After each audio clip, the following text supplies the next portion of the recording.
We are back on Inside Politics. Our guest today, Vanderbilt political science and history professor, Dr. Thomas Schwartz. So we're going to talk about foreign policy in the next couple of blocks. Dr. Schwartz, last week the Kavanaugh Supreme Court nomination kind of blotted out the sun in terms of news coming out of Washington. But at the same time, Vice President Pence made a speech in D.C. about U.S.-China relations that you think is very significant. Talk a little bit about what the Vice President said and why it's so important. Well, the Vice President's speech was really quite unprecedented in terms of U.S. relations with China, at least in the last 40+ years. Ever since the opening to China in the 1970s, the United States has tended to be less critical of China. There have been moments after the Tiananmen Square massacre, for example, or things like that, but for the most part, the United States has nurtured a relationship with China, encouraged China's re-entry into the world, encouraged China's membership, for example, in the World Trade Organization.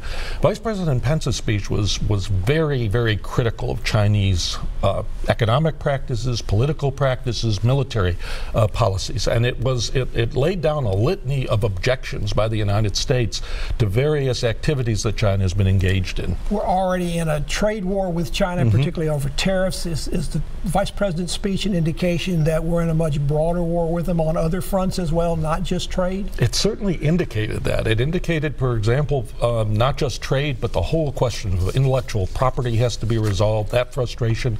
It indicated serious objections over Chinese policies on human rights, particularly their treatment of the Muslim minority Uyghurs in the northwest of China and the Tibetans. It indicated anger about the Chinese buildup in the South China Sea, the islands that they're militarizing, and the various close calls that we've had with Navy ships in the area. So it set a tone which Walter Russell Mead, who's a prominent foreign policy analyst, referred to as a new Cold War.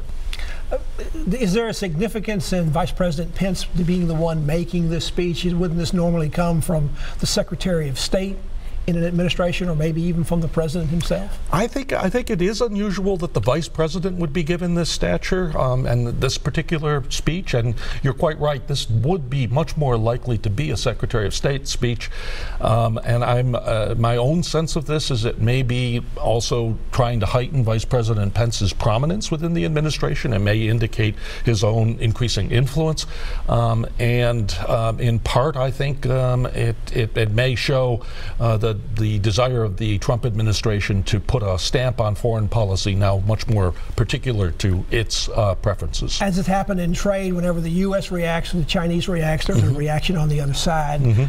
You've seen this ratchet up. The Chinese had a pretty quick reaction, and it was pretty negative. Yeah, no, Vice President Secretary of State Pompeo went to Beijing right after the speech. He had just been in North Korea, and he was announcing what he thought was progress with the North Koreans, and then he goes to Beijing, and he got a dressing down from the Chinese foreign minister, very, very strong attack on the American speech and the Vice President's speech. A lot of concern last year at this time about nuclear war over North Korea. Not to put too much a deal on the Vice President's speech, but is this a sign that this is escalating to the point where you need to start thinking about this in terms of military problems, military issues? I don't think so, not yet, but I do think the administration was laying down a marker with China that it was going to take a much tougher stance than American administrations have taken in the past.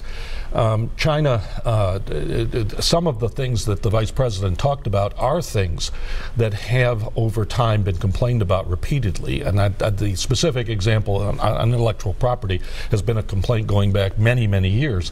So it does seem to me that these are issues that can be compromised. I think what was unusual in the Vice President's speech was laying them all out into a type of indictment of the Chinese ruling party, the Communist Party, in a way that we really haven't seen since Ronald Reagan would have attacked the Soviet Union in the 80s. Vice President Pence has certainly been talking about or been talked about as a presidential candidate in 2024 to succeed Donald Trump if President Trump is elected to a second term. He's a former governor, Mike Pence is.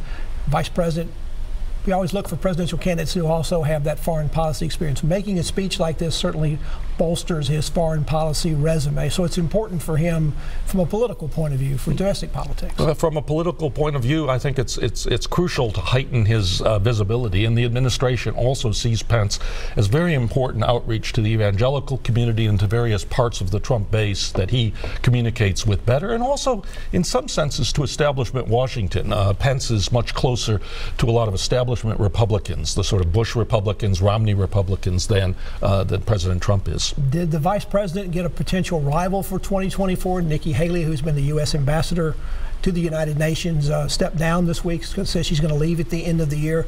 She's the former governor, but she's been working, and she's talked about running for president. She's also been trying to build up her foreign policy resume at the UN. Is she also possibly one that would be, are we seeing the 2024 presidential race, as far away as it is, already starting to fill up on the Republican side? Well, I think you are seeing some candidates emerge, and certainly I think Nikki Haley is leaving her options open, getting out when she did, getting out as popular as she is. She is one of the most popular figures within the Trump administration, which many of whom really have negative assessments in the public.